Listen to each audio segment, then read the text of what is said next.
¿Cuántos saben que tener una cita con el presidente es complicado?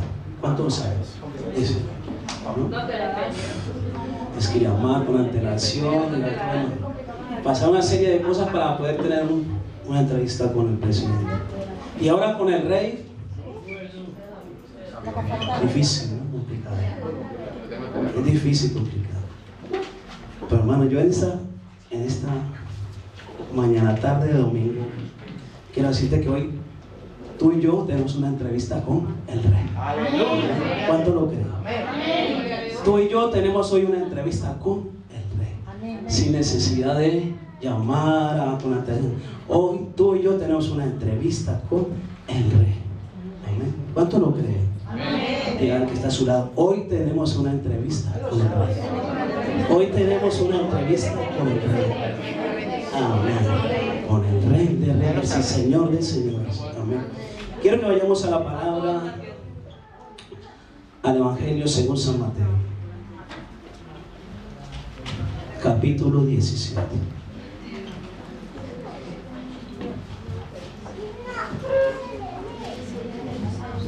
Mateo 17. Vamos a leer desde el verso 1 al verso 13. ¿Han llegado? ¿Han llegado? Amén. Vamos a leer la palabra en el nombre del Padre, del Hijo y con la alianza del Espíritu Santo. Pero primero, vamos a ver. 6 días después, Jesús tomó a Pedro y a Jacobo y a su hermano Juan y los llevó aparte a un monte alto. Allí se transfiguró delante de ellos y resplandeció su rostro como el sol. Y sus vestidos se hicieron blancos como la luz. Y se les aparecieron Moisés y Elías, que hablaban con él. Entonces Pedro dijo a Jesús: Señor, bueno es para nosotros que estemos aquí. Si quieres, haremos aquí 3 enramadas, una para ti, otra para Moisés y otra para Elías. Mientras él aún hablaba, una nube de luz los cubrió y se oyó una voz desde la nube que decía: Este es mi Hijo amado, en quien tengo complacencia. A él oí. Al oír esto, los discípulos se postraron sobre sus rostros y sintieron gran temor. Entonces Jesús se acercó y les tocó y dijo: Levantaos y no temáis. Cuando ellos alzaron sus ojos, no vieron a nadie sino a Jesús solo. Cuando descendieron del monte, Jesús le mandó diciendo: No digáis a nadie la visión hasta que el Hijo del Hombre resucite de entre los muertos. Entonces sus discípulos le preguntaron diciendo: ¿Por qué pues dicen los escribas que es necesario que Elías venga primero? Respondiendo Jesús les dijo: A la verdad, Elías viene primero y restaurará todas las cosas. Pero os digo que Elías ya vino y no lo conocieron, sino que hicieron con él todo lo que quisieron. Y así también el Hijo del Hombre padecerá a manos de ellos. Y entonces los discípulos comprendieron que les había hablado de Juan el Bautista. Amén. Vamos a orar. Señor Padre amado, te damos gracias por este tiempo, Señor. Gracias, amantísimo Dios, por ese privilegio, Señor, esa oportunidad preciosa que nos da de estar en este lugar, Señor. Reunidos, Señor, en este primer domingo del año, Señor. Sacando, Señor, ese tiempo para venir a alabarte, para venir a glorificarte, Señor. Pero también sacando ese tiempo, Señor, para tener una entrevista contigo, Dios. Señor, y oramos, Señor, para que seas tú tomando estos momentos en nuestra mente, Señor. Que nuestros oídos espirituales sean abiertos, Señor. Que tu palabra pueda llegar a cada uno de nosotros, Señor. Que pueda hablar a cada una de las vidas, Señor, de los que están aquí en este lugar, Señor, así como me ha hablado a mí, Señor. Oro, Dios, para que sea tu palabra, Dios, la que salga a través de mis labios, Señor. Dame una manera, Señor, sencilla de poder exponer tu palabra en esta mañana, Dios. Y que tu poder, Señor, tu gloria, una vez más sea manifestada, Señor, en medio de tu iglesia, Señor, el buen pastor de March. Gracias te damos, Dios, en el nombre de Jesús. Amén y amén. Gloria a Dios. Bien.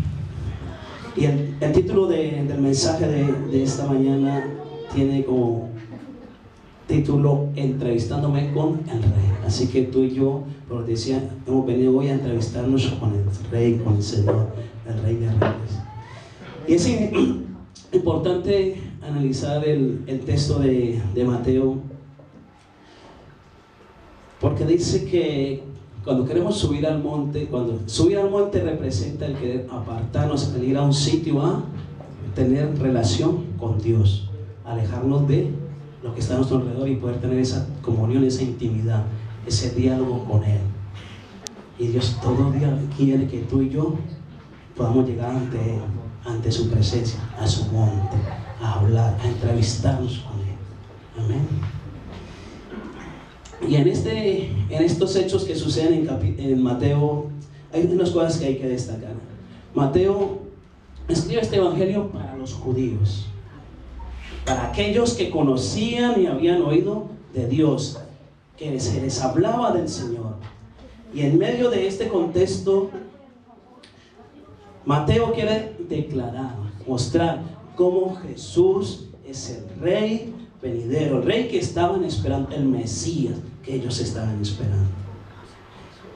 Y para entender cómo llega la transfiguración, que es un hecho importantísimo dentro del ministerio de Jesús, es bueno ver qué sucedió durante esos 6 días anteriores al día de la transfiguración. Dice que los judíos, Mateo quiere presentar a Jesús como un rey. El Evangelio de Marcos quiere presentar a Jesús como el siervo. Lucas presenta a Jesús como el Hijo del Hombre. Y Juan presenta a Jesús como el Hijo de Dios. Y en esta mañana vamos a hablar de Jesús presentado como el Rey. Dice también que 6 días es el tiempo necesario para la preparación para afrontar algo tremendo de parte de Dios. Podemos ir a Éxodo 24.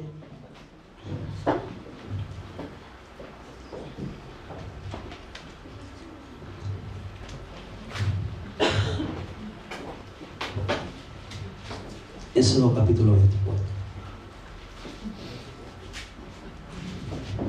Versículos 15 y 16. Dice la palabra de Dios: Entonces Moisés subió al monte, una nube cubrió el monte y la gloria de Jehová reposó sobre el monte Sinaí. La nube lo cubrió por 6 días. Y el 7º día llamó a Moisés de en medio de la nube. ¿Cuántos días transcurrieron para que la nube se posara sobre Moisés? 6 días. Ahora vamos a Josué capítulo 6.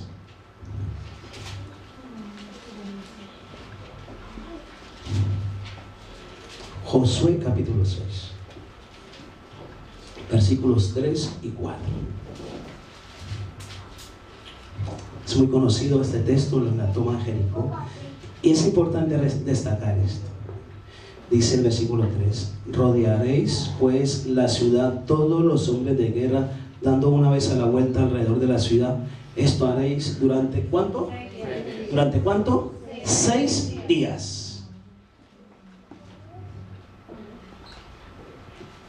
6 días.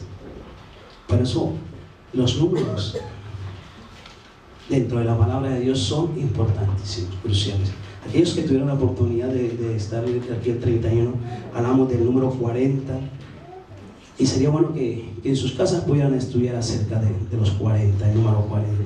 Hace 40 días estuvo Moisés, 40 días estuvo Jesús, 40 días estuvo el filisteo atemorizando a su pueblo. 40 semanas se tarda un bebé a nacer. Y hay números que son preciosos dentro de la palabra. Y hoy quiero tocarles el número 6. Dice: durante estos 6 días Jesús estuvo preparando a sus discípulos para lo que había de acontecer. Y si podemos mirar en los capítulos 15 y 16 de Mateo, se muestra una serie de contrastes, una serie de sucesos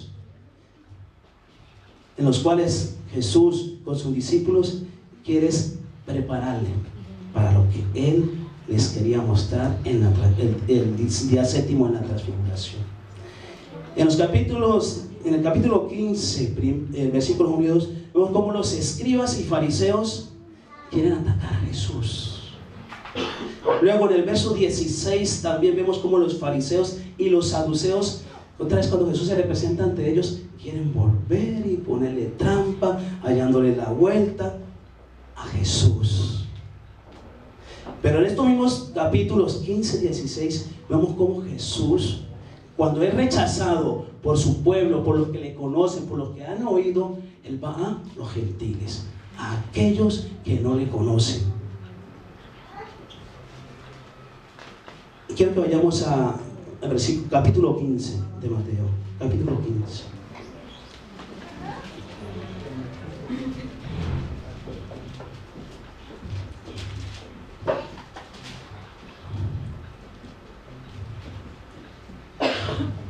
Versos 21 y 28. Del 21 al 28. ¿Han llegado?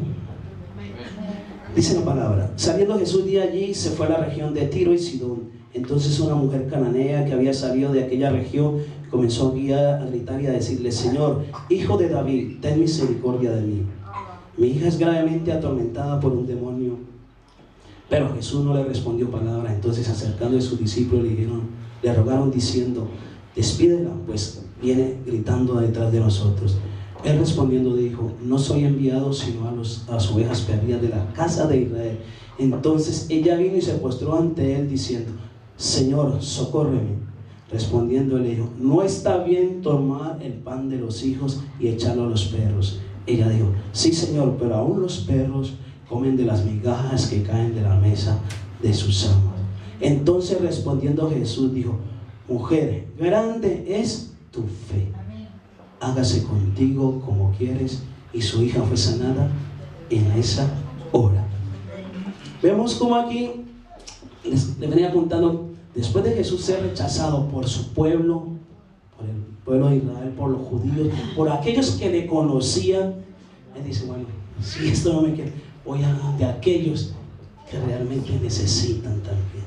Y vemos aquí como él se presenta esta escena donde una mujer que no era digna ni siquiera de recibir la palabra de Dios, parece que se manejaba en ese contexto, aún ella insiste en lo que Dios tenía a través de Jesús. Y aquí llega una pregunta: la palabra de Dios ha venido a tu vida, ha venido a la mía, a los que le conocemos, ha venido a través de Jesucristo, que es el pan de vida, que representa, Jesús representa el pan de vida, el alimento. ¿Y cuántas veces no ha venido la palabra a tu vida y a la mía?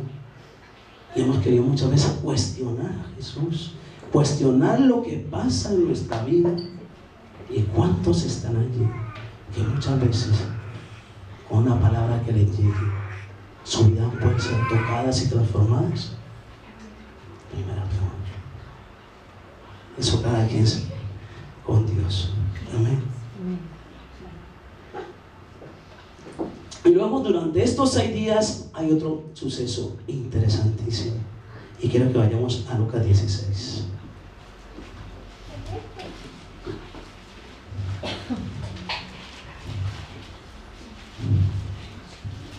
Lucas capítulo 16.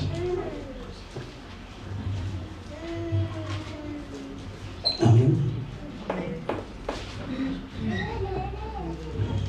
Versículos 15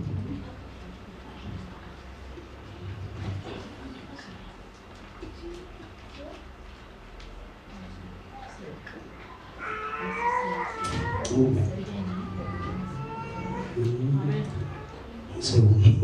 segundo que se me ha extraviado. Perdón, no es Lucas, es Mateo 15, pero estamos en Mateo. Es Mateo 15, perdón. ¿Me perdonan? Gracias. Mateo 15.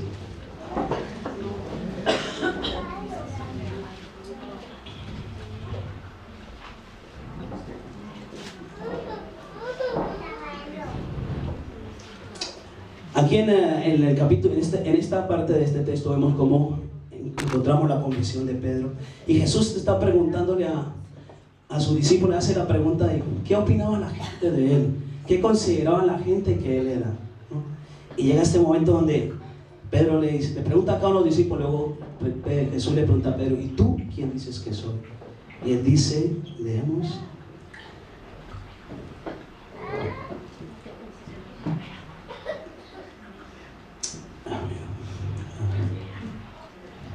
Un momento. Un poco de nervios.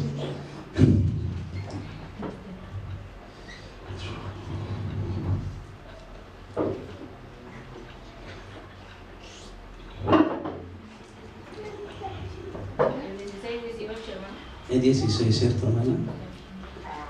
Sí, perdón, es el capítulo 16. Es el capítulo 16. Mateo 16. Dice, sí, es 16. Y respondiendo Simón Pedro le dijo, tú eres el Cristo, el Hijo del Dios viviente. Y entonces le respondió Jesús, bienaventurado eres Simón, hijo de Jonás, porque no te lo reveló carne ni sangre, sino mi Padre que está en los cielos. Y luego más adelante vemos en el verso 16 y en el 21. Dice que después de que Jesús se les ha mostrado y Pedro hace esta revelación, vemos cómo dice, desde entonces, 16:21 dice, desde entonces comenzó Jesús a declarar a sus discípulos que le era necesario ir a Jerusalén y padecer mucho a mano de los ancianos, de los principales sacerdotes y de los escribas, y ser muerto y resucitar el tercer día. Entonces Pedro, aquel que había sido utilizado por Dios para declarar una verdad, para declarar una palabra, le dice,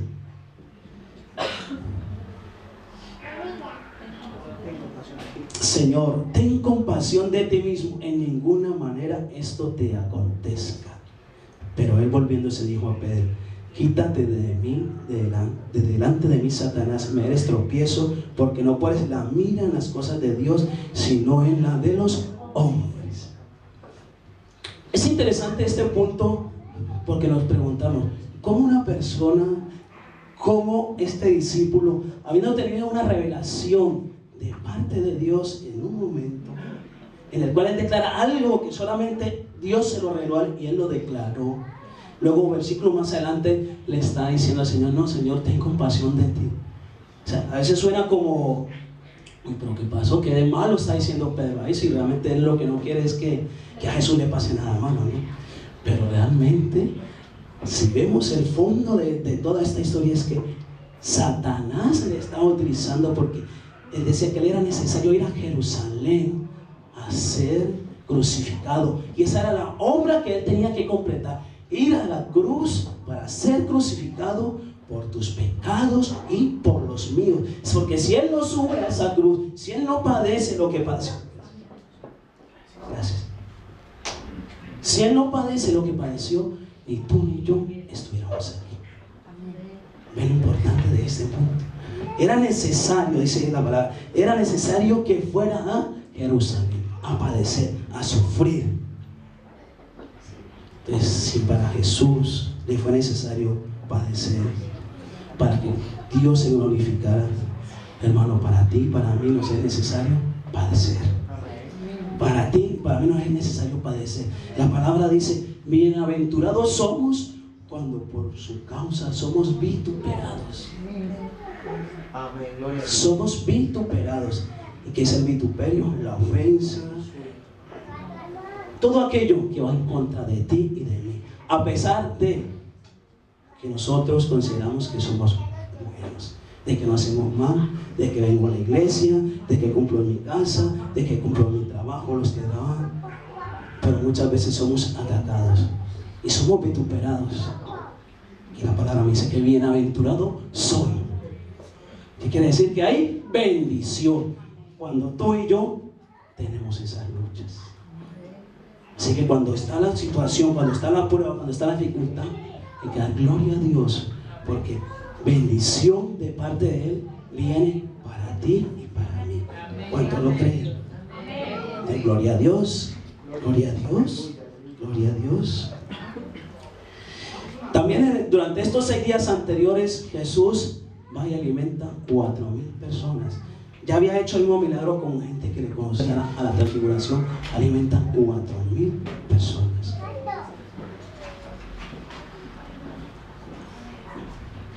Y vemos cómo Dios está interesado no solamente en ti, en los que conocemos su palabra, en los que oímos su palabra, sino en aquellos que no le conocen, aquellos que están en el mundo. Y Dios está dispuesto a hacerlo, pero Dios no lo hace solo. Dios nos ha comisionado algo muy importante. Quiero que vayamos un momento a Lucas 24. Lucas 24.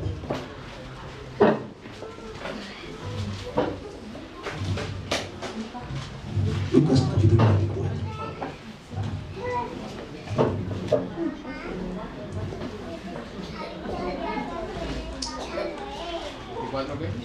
Versículo 4.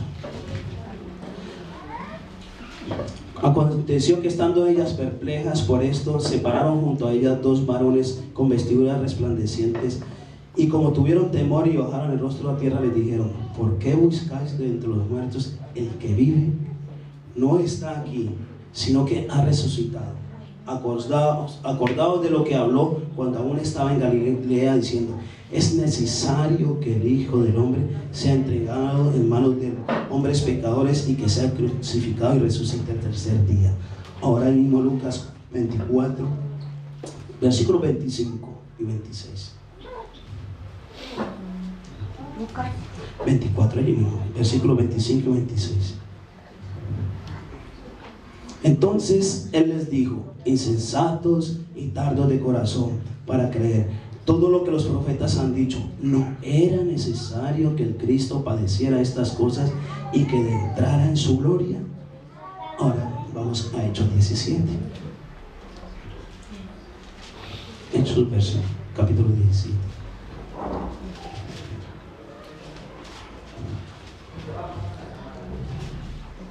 Versículos 3 y 4. Declarando y exponiendo por medio de las Escrituras que era necesario que el Cristo padeciera y resucitara de los muertos, y decía Jesús: a quien yo os anuncio es el Cristo. Estas citas vemos como en Lucas 24, del 4 al 8, los ángeles están anunciando que era necesario que Él padeciera. En Lucas 25 y 26 de ese mismo capítulo, Cristo mismo está diciendo que es necesario que Él padeciera. Y en Hechos 17, cuando está Pablo en la sinagoga con los judíos, vuelve y les dice: era necesario que Él padeciese. Los ángeles, el mismo Jesús y Pablo confirman de que era necesario que padeciese. Y vuelvo, les repito, si las circunstancias, si la adversidad, si todo aquello que está llegando a tu vida, que ha llegado en el 2013, va a llegar en el 2014, es necesario que padezcamos y que le demos gloria a Dios. Amén. Amén. También es interesante ver que Jesús es crucificado en una cruz romana por una decisión judía. No fueron los romanos, fueron los judíos. ¿Qué decían los judíos? Crucifícale, crucifícale. Y la cruz representa, eso lo podéis mirar en casa, en Josué 8, versículo 29 y Josué 10, versículo 26, vemos que la cruz se utilizaba para colgar a las personas que eran consideradas malditas de Dios, que eran abominables a Dios. Y todo esto era lo que Jesús estaba preparando a sus discípulos. Mira, voy a ir ahí a morir como un maldito. Y quienes realmente era ese pecado, gracias, ese pecado tuyo y el mío, era necesario ir allí a la cruz. Y Él murió como un maldito por causa de ti y de mí. Así que si estamos fuera de los caminos del Señor, si aún conociendo a Dios estamos haciendo cosas que desagradan a Dios, entienda, hermano, que Dios ya llevó a través de su Hijo ese pecado allá en la cruz. Y es necesario que usted y yo sepamos que a través de Jesucristo somos considerados santos y lo cantamos ahora en la adoración que Dios pone en el corazón del grupo. Somos santos, santos, santos. ¿A través de quién? A través de Cristo, no a través tuya ni a través mía, porque sin Cristo somos nada. Y hay algo interesante también: cuando usted comienza a conocer a Dios, realmente comienza a conocer a Dios, se da cuenta de que cada vez falla más. Eso es algo para tocar más adelante, pero que tenga en cuenta que somos santos a través de Jesucristo. Y yo creo que los discípulos, viendo esta serie de acontecimientos, dicen: bueno, pero ¿qué pasa, no? Si Él está anunciando la palabra, ¿qué pasa si los que le conocen quieren ponerle trampa, quieren poner cosas, quieren poner cizaña? ¿Qué está pasando, no? Si nosotros estamos siguiendo a este que dice que lo está anunciando el Mesías, porque ellos todavía no lo entendían. Pero cómo Jesús va a los que no le conocen y suceden cosas maravillosas. Es tanta la confusión que reinaba, que en un momento Juan el Bautista manda a preguntar qué pasaba. Él comenzó a predicar del arrepentimiento, y estando en la casa manda a decir: ¿qué pasa? Por si se dan cuenta, el sermón que predicaba Juan el Bautista era arrepentidos, y siempre iba arrepentidos, y a lo mejor él esperaba desde allí, desde la cárcel, que ese Cristo, ese Mesías, venía a destronar a los romanos, que eran los que estaban allí subyugando al pueblo judío, que iba a haber pelea, que iba a haber contienda. Pero ¿qué pasa? No está sucediendo esto. Vamos a Lucas 7:22. Lucas 7:22.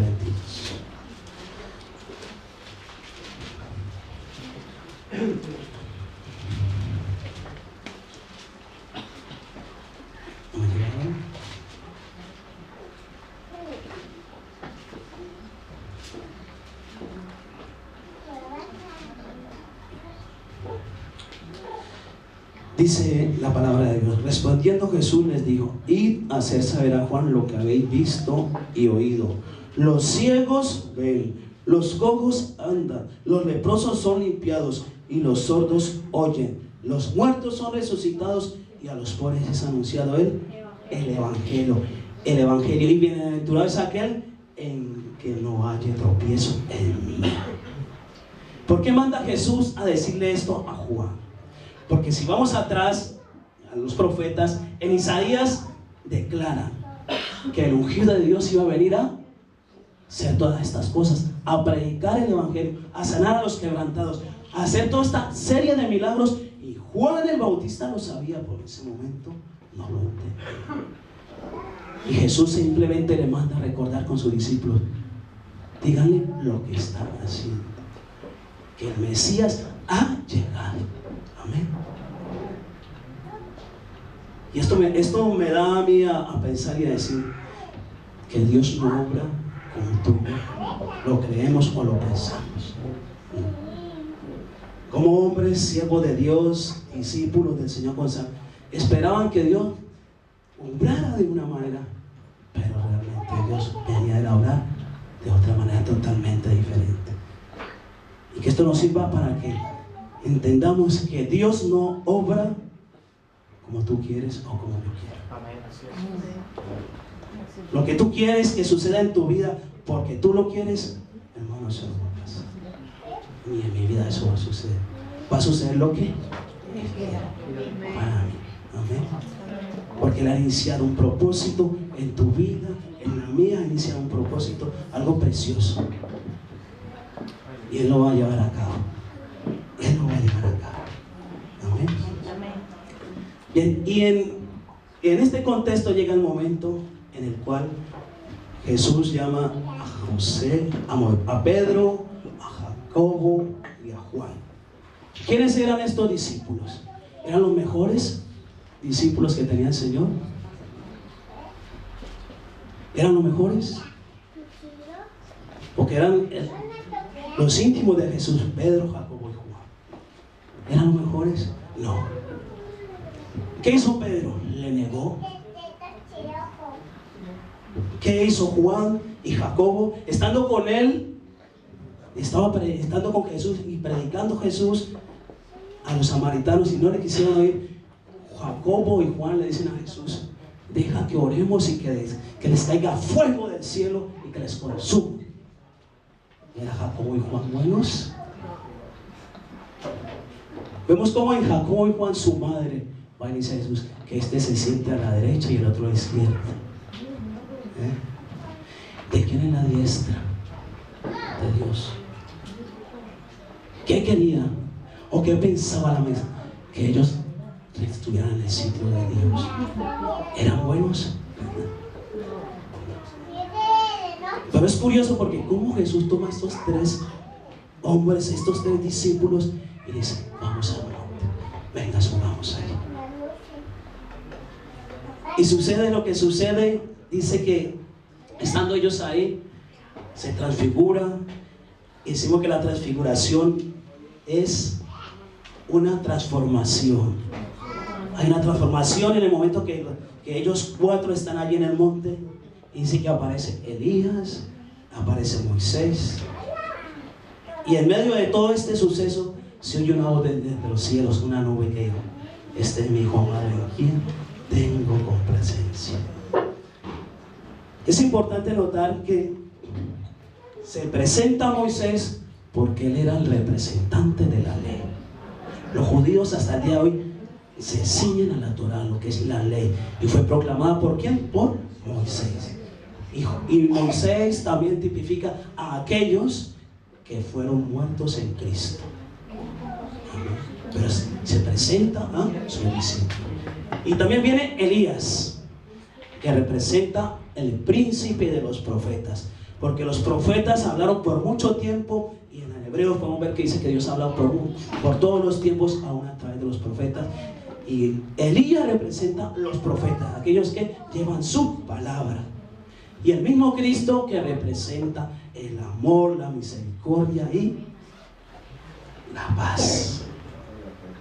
El reino de Dios estaba siendo mostrado en ese momento a sus discípulos. Algo tremendo estaba haciendo Dios en esos momentos. Elías, Moisés y el mismo Jesús. Pero es interesante ver esa expresión que dice, que sale de la nube: este es mi hijo amado en quien tengo complacencia. Vamos a Mateo 17.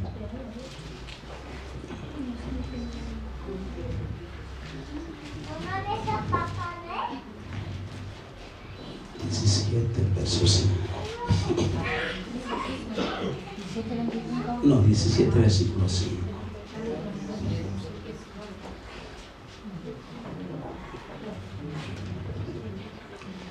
Mientras él aún hablaba, una nube de luz les cubrió, y se oyó una voz desde la nube que decía: este es mi hijo amado en quien tengo complacencia. Y en Isaías 42, vamos a Isaías 42.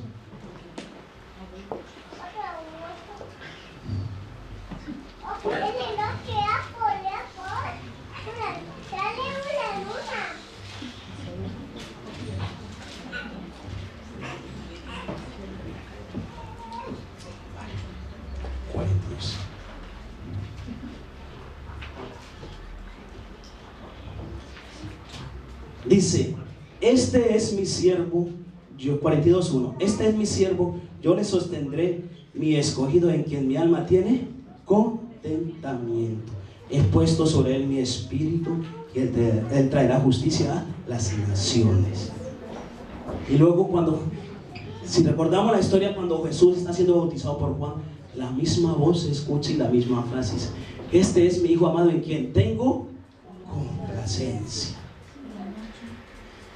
Y esta frase denota algo tan importante, porque dice que el hijo amado es el Dios fuerte, Dios soberano. Está implícito el mismo Dios en esta palabra, en esta frase. O sea que el mismo Dios estaba siendo presentado a Pedro, a Jacobo y a Juan. El mismo Dios estaba en esos momentos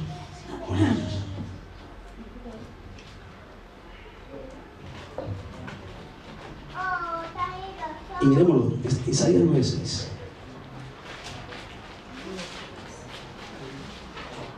Isaías 9, versículo 6.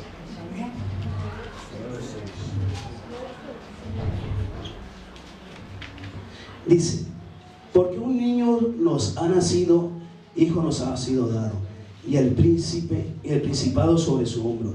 Se llamará su nombre Admirable Consejero, Dios fuerte, Padre eterno, Príncipe de paz. ¿Qué significa el hijo amado? Que ahí estaba el Padre eterno, el Dios fuerte y el Príncipe de paz en ese momento con los apóstoles. Amén.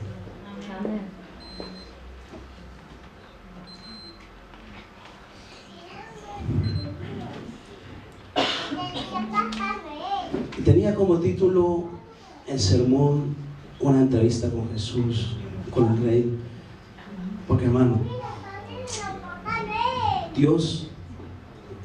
Jesús tomó a 3 discípulos y subió con ellos para revelarles algo.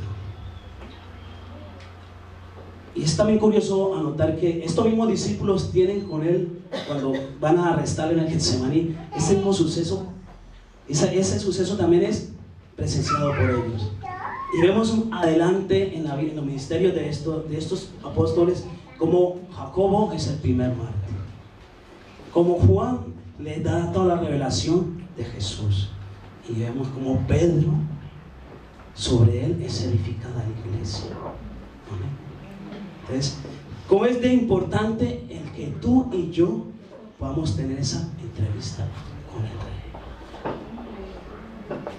¿Cómo es de importante que en este año 2014, aparte de, yo creo, la evaluación que hemos hecho en el 31 de diciembre, en todo lo que nos ha sucedido, las cosas buenas, las menos buenas, las agradables, las desagradables, todas esas cosas o aquellas metas, aquellos objetivos que quisimos alcanzar, y yo creo que los analizamos, pensamos, oramos a Dios, y bueno, lo que tú y yo hicimos ese día.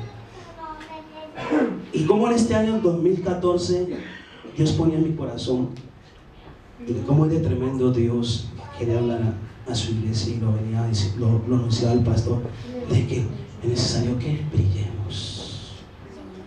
Y solo hay una manera de brillar.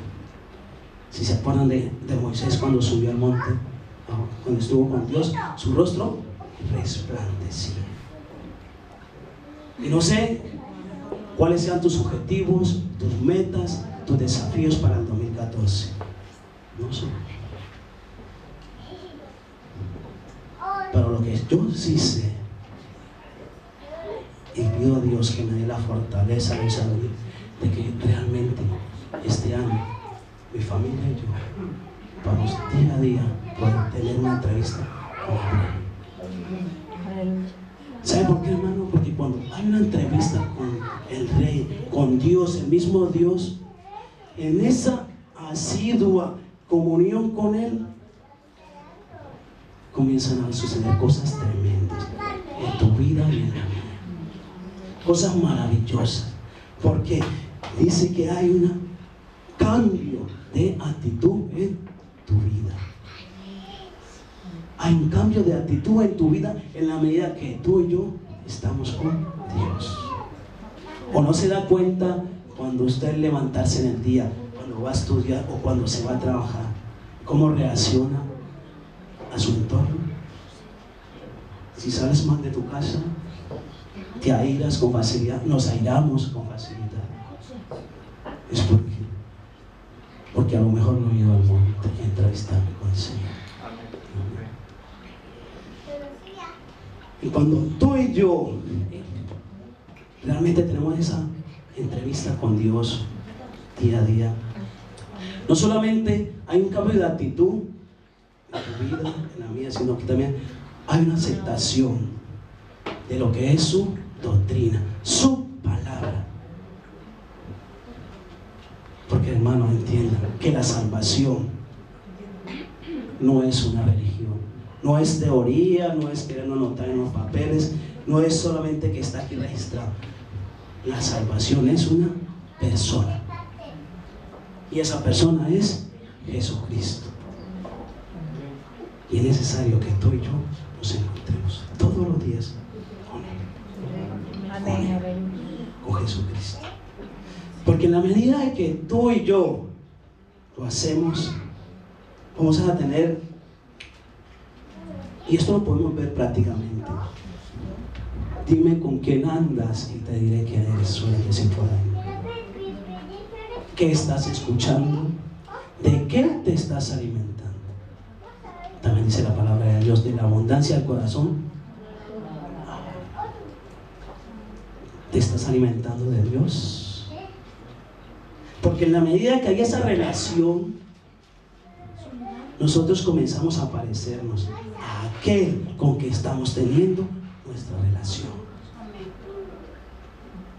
Y es un conocimiento ginosco, o sea que no es conocimiento de leer, por querer sentarme un rato y leer o escuchar, no, es un conocimiento que lleva una interacción, que yo escucho, yo le hablo y yo comienzo a asimilar lo que tiene la persona con que yo me estoy entrevistando. Y eso se ve reflejado en tu vida y en la mía.